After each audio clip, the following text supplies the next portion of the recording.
तो हेलो सांग मैंने इट्स पीटर काशियर तो केमती अच्छे समस्ते तो सांग मैंने मो घर हूँ बालेश्वर आ मो पाख पड़ोसी डिस्ट्रिक्ट हूँ मयूरभंज जे भुजा को मुढ़ी को आपको भुजा आम कहूँ बालेश्वर भुजा कहूँ मुढ़ी कह जाए पूरा ओडिशा रे आपको इंग्लीश रे पॉप राइस कहते बहुत बेसी चाउरे खाती बहुत बेसी भल पाती मॉर्निंग ब्रेकफास्ट रे इवनिंग स्नैक्स रे बहुत बहुत वे खाती ता भर सब फेमस डिश हूँ मुढ़ी मांस मुढ़ी मटन या फिर मुढ़ी चिकेन भाई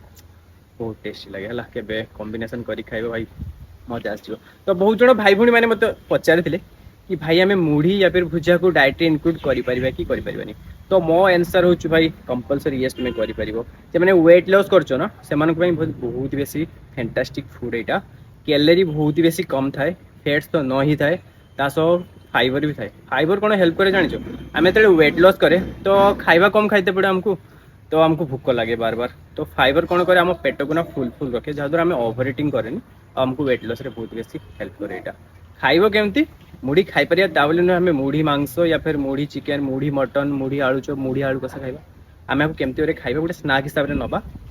है 20 ରୁ 30 ग्राम नवा तादेह काकुड़ी पकेवा पकेट धुल भाई तुम भाई ठीक अच्छे गाजर पकेवा जहाँ बाहर आ लेंबू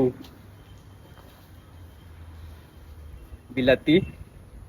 पियाज आर गोटे लंका ठीक अच्छे आउ धनिया पत्र पकेब बुट मुग को पानी रे पकई बतरे दब ताकू भी पकई पार फिर सिझे पकेब मटर भी पकई पार गोटे स्नाक हिसाब से बनई भाई खाइब कम कैलोरी पेट भी फुल बहुत बेसी भल भी तो एमती तुम खाईपर आउ गोटे कथा सब मन रखियो जे जिन जिते भी भल होता ओवर इटिंग करनी पानी भी बहुत भल देह बट जिते तुम बेसी पीओ से देह खराब हो ठीक अच्छे सिंपल वे तो हाँ तुम्हें डाइट इनक्लूड कर मुढ़ी को आउ खाई पार ठीक अच्छे तो यह आज वीडियो हम तुमको हेल्पफुल लगी